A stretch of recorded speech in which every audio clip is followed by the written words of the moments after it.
이 본문을 가지고 공평과 정의의 하나님이라는 제목으로 함께 은혜를 나누겠습니다. 우리가 이스라엘의 수도를 예루살렘으로 알고 있는 사람들이 많은데요. 그런데 실질적으로 또 행정적으로는 예루살렘이 아니라 텔아비브라는 곳입니다. 텔아비브. 우리가 이스라엘을 들어갈 때 이스라엘 공항이 벤구리온 공항이라는 곳인데, 그 벤구리온 공항이 있는, 그러니까 예루살렘에서 한 북서쪽으로 한 10여 킬로 해안 쪽에 떨어져 있는 그런 곳입니다. 텔아비브라고 해서, 텔아비브의 뜻이 봄의 언덕 그런 뜻이라고 하는데, 어쨌든 거기가 실질적인 행정적인 수도 역할을 하고요. 예루살렘은 본인 이스라엘 사람들이 수도로 정해주기를 원하고 자기들은 그렇게 불러주기를 원하는데 국제사회가 인정을 하지 않습니다. 왜냐하면 여전히 예루살렘은 그 팔레스타인 분쟁 지역의 중심에 있고, 그래서 예루살렘을 이 수도로 인정을 해줄 때에는 이게 이제 팔레스타인과 이스라엘과의 그 분쟁의 문제가 되기 때문에 아직 인정을 해주지 않고 있죠. 지난번 트럼프 대통령이 그래서 예루살렘을 이스라엘 수도로 인정한다, 선포한다, 그렇게 개인적으로 했던 일도 있지만, 어쨌든 여전히 국제적으로는 이스라엘 수도가 예루살렘이 아니다라는 것이죠. 그런데 이 예루살렘은 이스라엘 사람들에게만 중요한 것이 아니고 우리 성경을 믿고 예수님을 믿는 기독교인들에게도 매우 중요한 장소이기도 합니다. 왜 그렇습니까? 예루살렘은 하나님이 특별히 택한 곳이기 때문에 구원을 위해서, 우리 인류 구원을 위해서 아들 예수 그리스도를 이 땅에 보내시고 그곳에서 구원의 역사를 이루신 그 장소이기 때문에, 거기에 골고다 언덕이 있고 예수님이 돌아가신 십자가 언덕과 무덤이 아직도 있기 때문에 우리 기독교인들에게 예루살렘이 소중할 수밖에 없습니다. 바라기는 우리가 기회가 된다면 꼭 한번 예루살렘을, 또 이스라엘 성지 순례를 한번 다녀오십사 저는 권하고 싶습니다. 우리가 성경을 글로만 읽는 것과 직접 가서 성경의 땅을 이렇게 돌아보는 것은 천지차이입니다. 그곳에 가서 이스라엘 한번 둘러보면 성경이 입체적으로 보입니다. 그냥 이름 지명으로 보이는 게 아니고, 이곳이 예수님이 사셨던 곳이구나, 주로 활동하셨던 갈릴리 가버나움이구나, 또 예루살렘이구나, 또 예수님이 십자가를 지시고 올라가셨던 그 골고다 언덕이구나, 이런 것들을 직접 한번 눈으로 보고 오시는 것이 너무나도 좋죠. 그래서 기회가 된다면 우리 제가 지금 구상하고 있는 것은 우리 주변의 교회들과 함께, 우리 교회만으로는 좀 부족하니까 내년이나 후내년쯤에 이렇게 성지순례를 한번 다녀올까, 연합해서 다녀올까, 그런 생각도 가지고 있습니다. 이 예루살렘에 대한, 성경에 대한 여러 가지 이야기들이 나오는데, 예루살렘을 하나님이 택한 곳이라고 하는 여러 구절들이 있습니다. 열왕기상 11장 32절 36절에 보면은 이런 말씀이 나와요. 오직 내 종 다윗을 위하고 이스라엘 모든 지파 중에서 택한 성읍 예루살렘을 위하여 한 지파 솔로몬에게 주겠다. 택한 성읍 예루살렘, 이런 표현들이 계속 반복해서 나오고 있습니다. 또 하나님께서 솔로몬 때의 왕궁과 성전을, 예루살렘 성전을 지었지만 이미 그 이전에 다윗 시대에 다윗성의 언약궤를 옮겨오면서 그곳이 수도로 선포되어지고, 또 이스라엘 그야말로 모든 정치, 종교적 중심이 된 것이죠.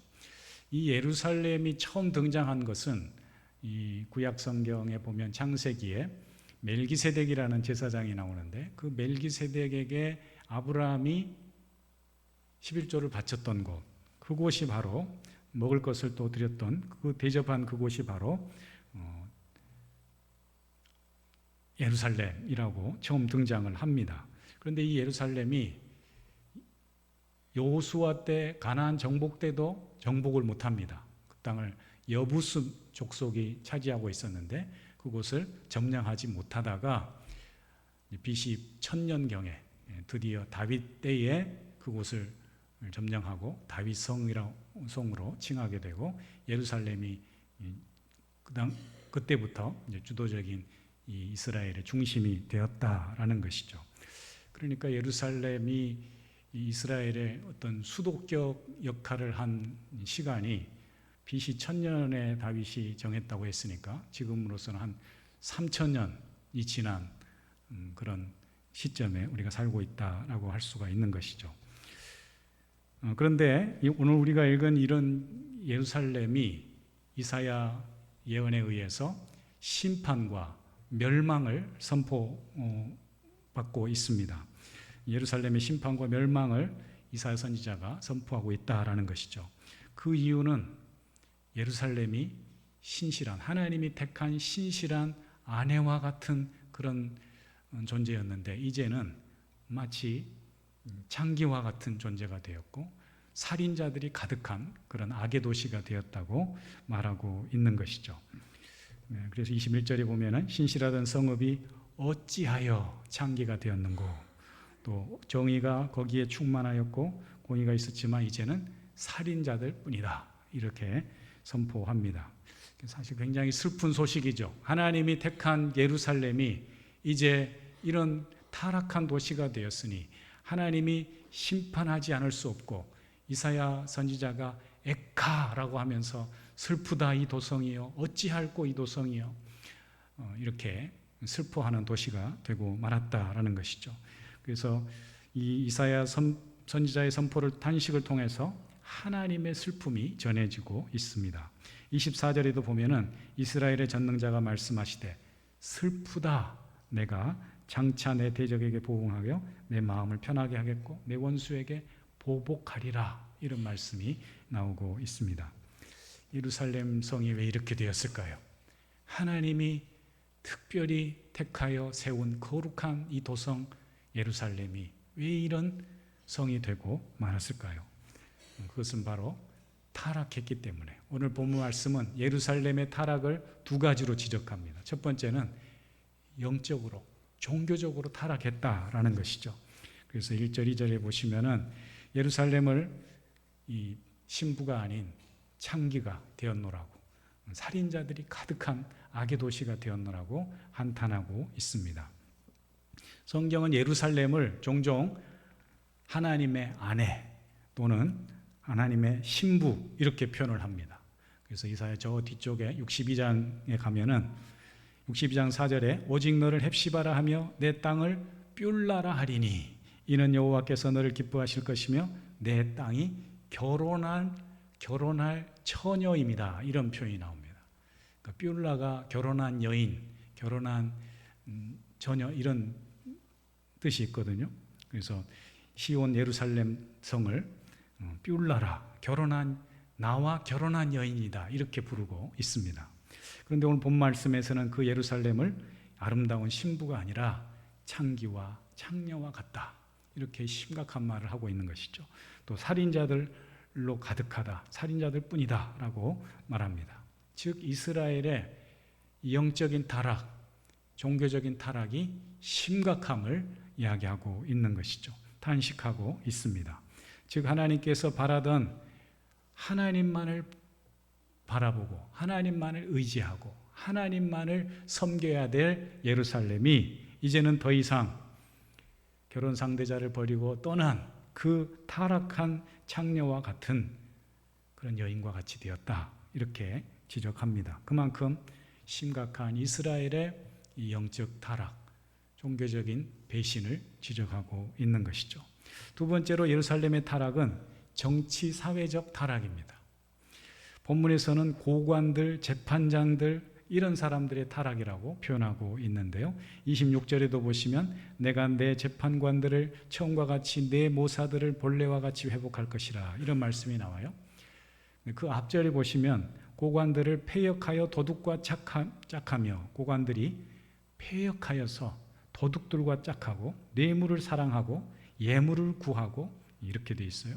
또 그 앞절에는 22절에는 내 은은 찌꺼기가 되었고 내 포도주에는 물이 섞였다 이렇게 말합니다. 당시에는 지금은 금, 은을 이 가치를 따지면 금이 훨씬 더 비싸지만 예전에는 은이 훨씬 더 가치가 있었습니다. 돈도 은으로 만들고 은이 훨씬 더 가치 있게 통용되던 시대입니다. 그래서 은의 가치는 뭘로 판명이 되느냐? 금도 마찬가지지만 순도가 중요하거든요. 그런데 은에 찌꺼기가 섞였다는 거예요. 더 이상 가치 없는 은과 같이 되었다, 예루살렘이. 그리고 포도주도 포도주의 가치는 어디 있어요? 원액을 오랫동안 저장하는 것이 한 포도주가 비싼 포도주지 않겠어요? 그런데 그 포도주에 물이 섞였대요. 그러니까 더 이상 그런 가치가 없는 사람들이 귀하게 여기지 않는 그런 존재가 되었다라고 지적하고 있는 것이죠. 공평과 정의가 무너진 그 사회 속에서 백성들이 어떤 희망과 기대를 걸 수가 있겠습니까? 중요한 것은 이렇게 공의와 정의가 무너진 예루살렘을 하나님이 다시 회복시킨다고 말씀하고 있습니다. 하나님 우리를 사랑하시어 회복시키시는 분입니다.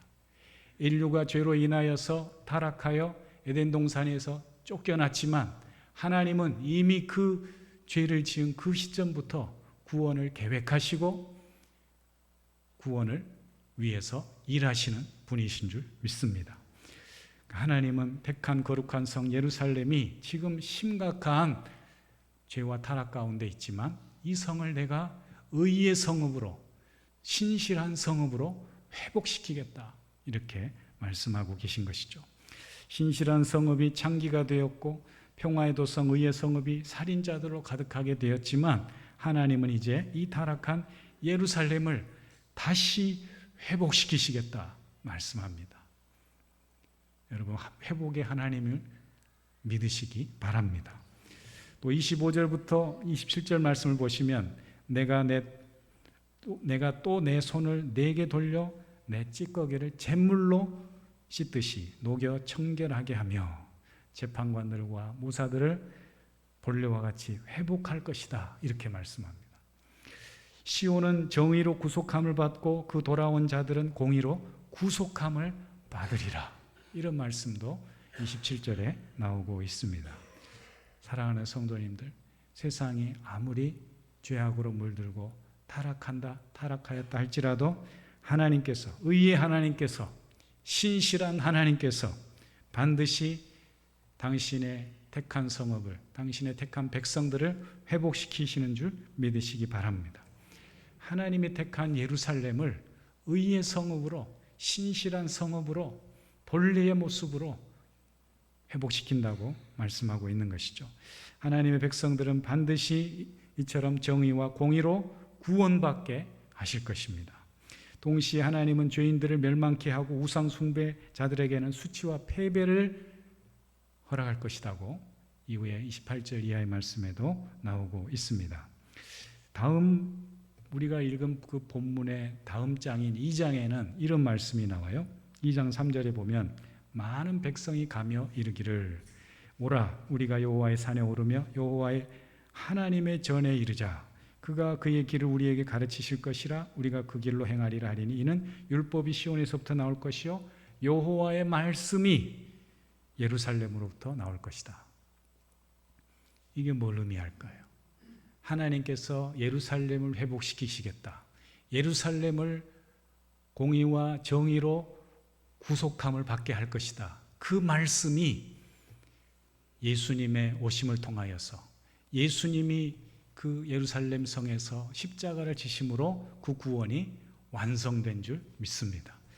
참된 하나님의 말씀이 이루어진 역사가 예수님을 통해서 이루어지게 될 것이다 라고 이미 이사야서에 예언이 되고 그 말씀을 예수님이 성취하신 것입니다. 타락한 그 도성에 의의 말씀이 흘러나올 것이다. 그 말씀대로 하나님의 말씀이 성취되어 구원이 완성될 것이다. 이렇게 말씀하고 있는 것이죠. 우리에게 마지막 심판과 구원의 소망을 알려주는 마지막 성경 요한계시록 21장에도 보면 이런 말씀이 나옵니다.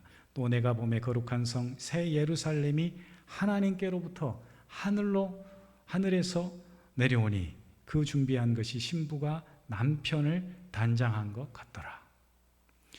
하나님은 죄악된 이 세상을 구원하시기 위하여서 예수님을 보내주시고 그 예수님을 통해서 약속하신 구원을 완성하시고 의와 정의로 구속함을 받게 하겠다 하신 그 말씀을 성취하시고 또 그 말씀대로 다시 오셔서 우리에게 완전한 새 예루살렘을 우리에게 허락해 주시는 줄 믿습니다. 성경은 분명히 이렇게 기록하고 있다는 거죠. 우리는 이 말씀처럼 마지막 날 하나님의 최종 회복을 기다리며 그날을 목도할 것을 소망하며 살아갈 수 있기를 축복합니다. 지난주에도 우리 권사님 가정에 이렇게 또 어머님 상을 당하셨지만 우리에게 참된 소망이 무엇이겠습니까?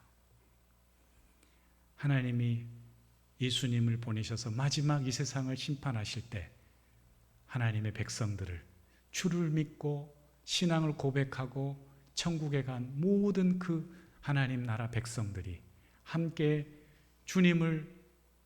신랑 되신 주님을 맞이하며 우리가 완성하게 될 그 새 예루살렘을 기대하며 사는 것, 이것이 우리의 믿음의 최종적인 목표이자 목적이 아니겠습니까?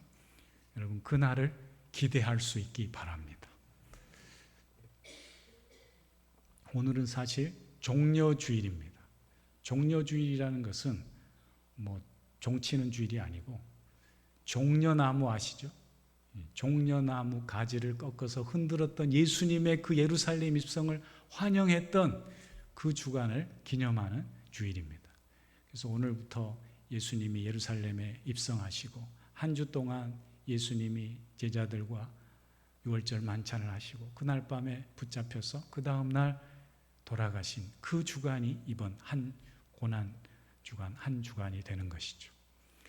여러분, 사랑하는 가족들을, 우리 부모님들을 떠나보내고 나면 많이 그립잖아요. 늘 그 돌아가신 분을 기억할 수는 없지만 반드시 함께 우리가 기억하고 추모하고 추도하는 그 시간이 언제예요? 돌아가신 그날이잖아요.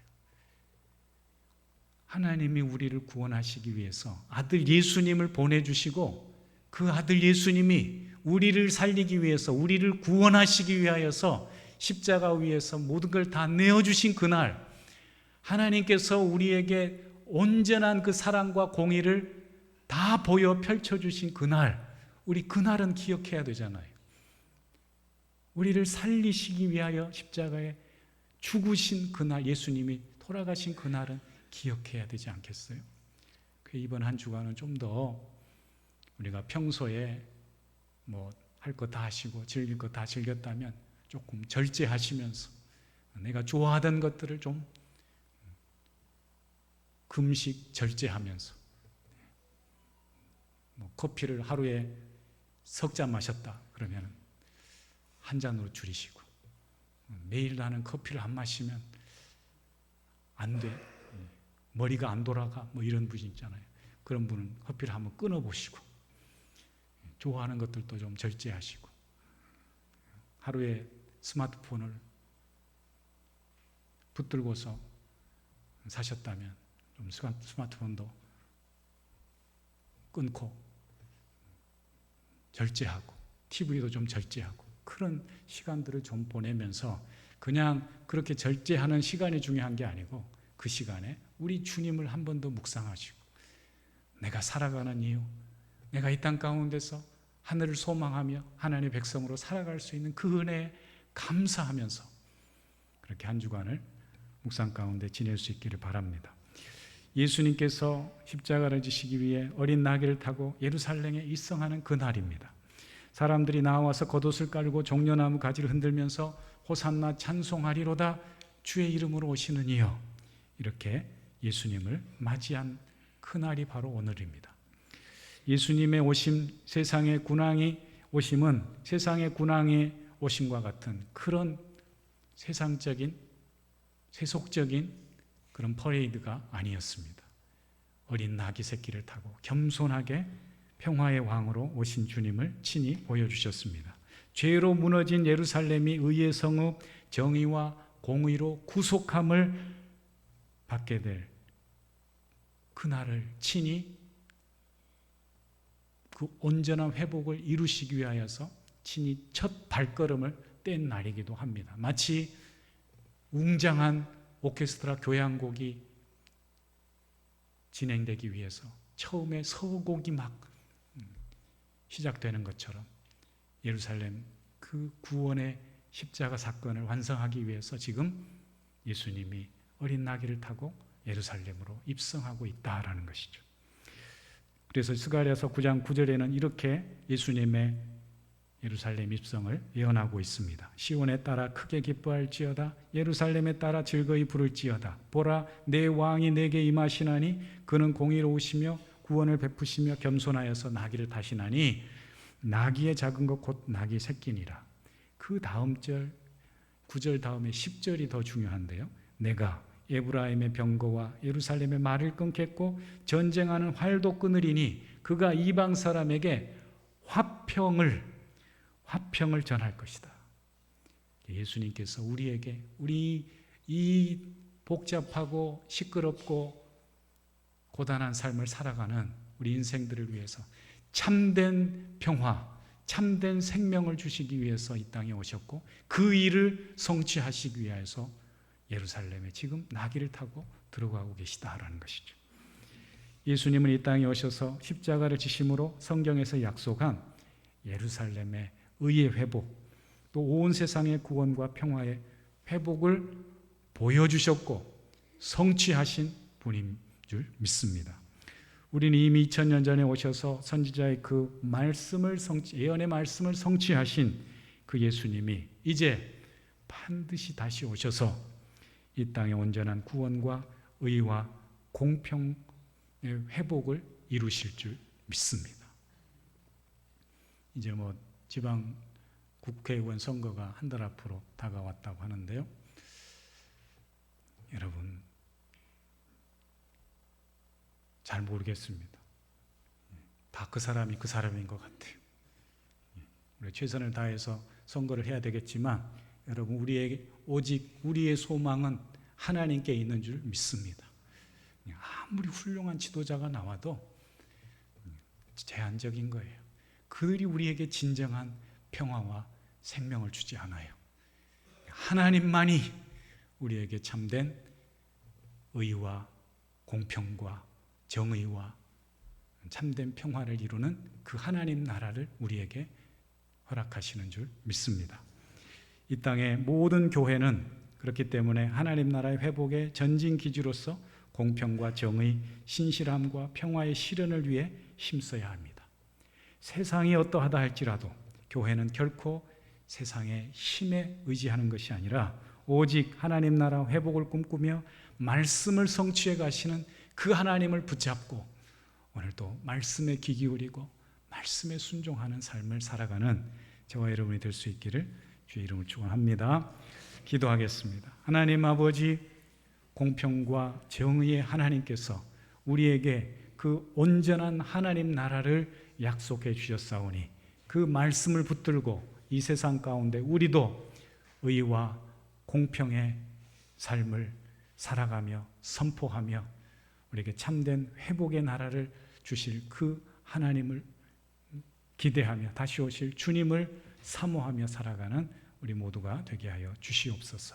예수님의 이름으로 기도합니다. 아멘.